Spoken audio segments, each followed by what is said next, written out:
100 recipes 1000 recipes நம்மளே சமைச்சு சாப்பிட்டாலும் நம்ம அம்மா வீட்டுக்கு வந்து நம்ம அம்மா கையால் சாப்பிட்ற சுகம் இருக்கே, அதே ஒரு பெரிய என்ன சொல்கிறது சந்தோஷம் அப்படின்னு சொல்லலாம். ஆக்சுவலாக கத்தெல்லாம் இன்றைக்கி எங்கள் அம்மா பார்த்தீங்கன்னா சூப்பரான சமையல் பண்ணியிருந்தாங்க. சரி, ஓகே, அதோட ப்ரிப்பரேஷனை வந்து குட்டி குட்டியாக எடுக்கலாமே அப்படின்னு சொல்லிட்டு எடுத்துகிட்டு இருந்தேன். நல்ல சூப்பரான கூட்டு கறி எல்லாமே ரெடி பண்ணியிருந்தாங்க.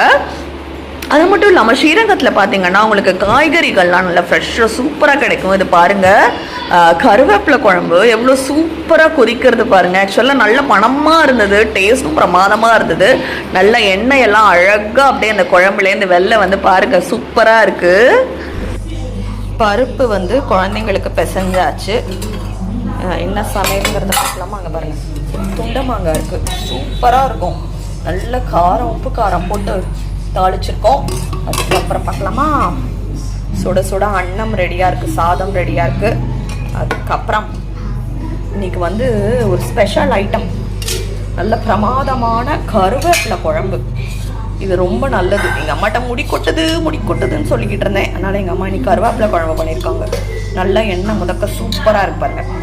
அதுக்கப்புறம் இது வந்து வாழைக்காய் கறி. அதுக்கப்புறம் இங்கே சூப்பரான வெள்ளை பூசணிக்காய் கூட்டு, நல்ல பிரமாதமாக இருக்குது.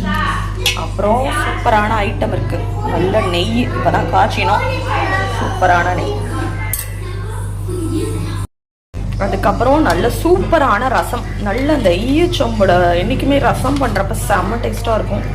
நல்ல இது வந்து கொட்ரசம்னு சொல்லுவாள், அப்படியே பருப்பு கிருப்பு எல்லாம் போட்டு சூப்பராக இருக்கும்.